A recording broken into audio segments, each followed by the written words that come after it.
He's a Arsenal season ticket holder, so this one maybe hits a little bit closer to home. Paolo, what did you take away from today's match? Well, I mean, it sort of felt like a lot of the same, unfortunately, and I can't disagree with most of what the guys have just said.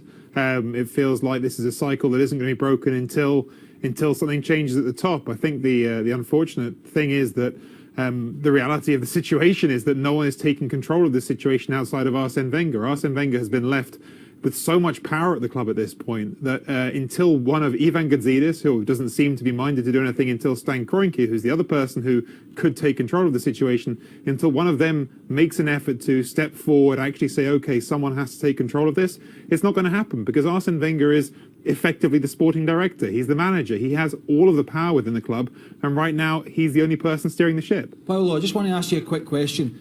If this continues in the same manner, is it feasible Arsene Wenger is going to be manager at Arsenal come August next year?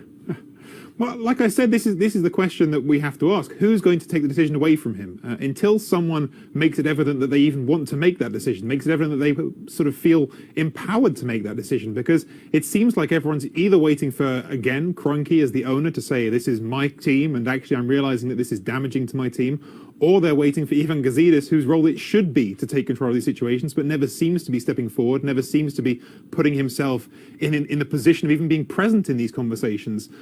It's left in Wenger's hands, and clearly he has an emotional attachment to this club. He has an emotional attachment on all sorts of levels. I certainly think the talk of sort of him leaving before the end of this season is pie in the sky. He's got another FA Cup to aim for. He could become the manager who's won the most FA Cups ever in history if he wins this one. So I think anything before the end of the season is not going to happen. But at some point, for him not to continue as manager, somebody else has to show leadership, and that's what's missing at Arsenal. There's an absolute void of leadership beyond Wenger at the top end of the club. Seb, I call these Arsenal fans